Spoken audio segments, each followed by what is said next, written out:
Hey guys, it's Wheels again. Sorry that I had to make this Mockingjay movie review in 2 videos. It's just that sometimes my phone is stupid and only lets me record for a certain amount of time, so I decided to split it in 2. So anyway, I shall continue.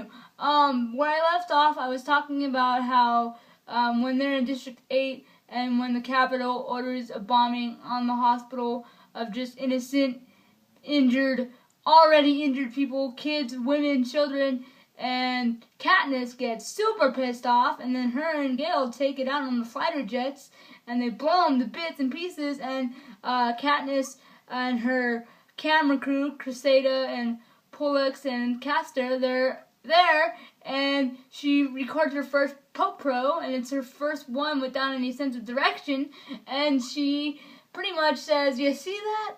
Fire is catching," and then she says, "If we burn, you burn with us." And I can't do it as good as Jennifer Lawrence did, but oh my goodness, the intensity on Jennifer Lawrence's face, the intensity in her voice was probably the coolest thing I've seen. It is movie magic at its finest, and it makes me realize this is why Jennifer Lawrence is Oscar worthy, and this is why she can do blockbuster films and then go back to doing indie films, because that's how damn good she is. So that scene is probably one of my favorites as well.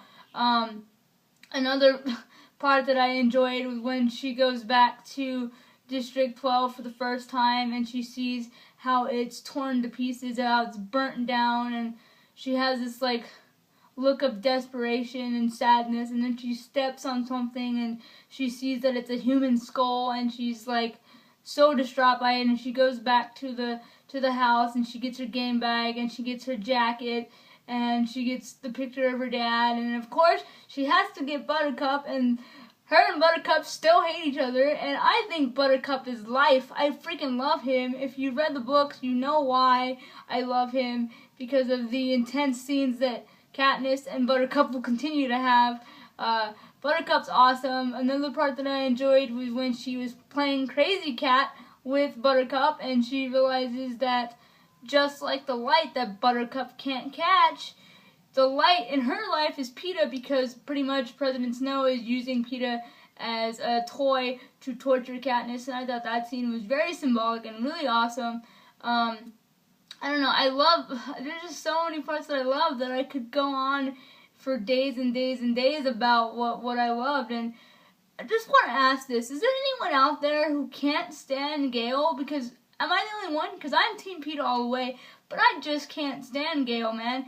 Like in the scene where they're back at, Katniss's house, and Gale's like, "Oh, this is where you kiss me," and like she kisses him, and he's like, "I knew you would do that." She's like, "Well, I didn't know you even remembered that I kissed you," and then they kiss again, and he's like, "I knew you would do that because you only kiss me when I'm in pain," and he's like, "Don't worry, Katniss, it'll pass," and he walks away. It's like, dude, you're so annoying. Like, man, like, stop trying to get her to fall in love with you when she's already going through so much shit as it is. Like, I don't know, I just found him to be very inconsiderate, and I was just like, "Gale, you irritate me." Do you guys share that sentiment with me, or am I totally alone in that?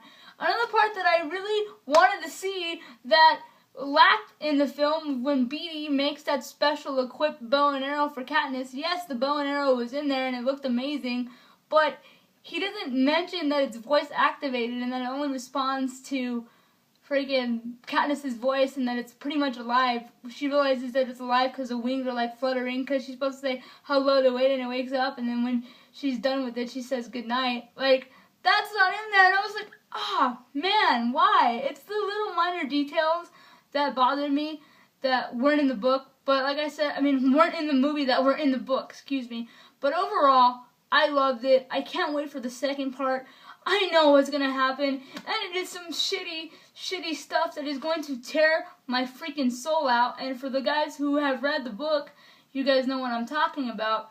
Guys and gals, I should say. But yeah, overall, I love this movie. It was amazing, and that is my review. Like I said, I give this almost 9 stars, with the exception of some of the stuff that they left out that I wish they would have kept in there.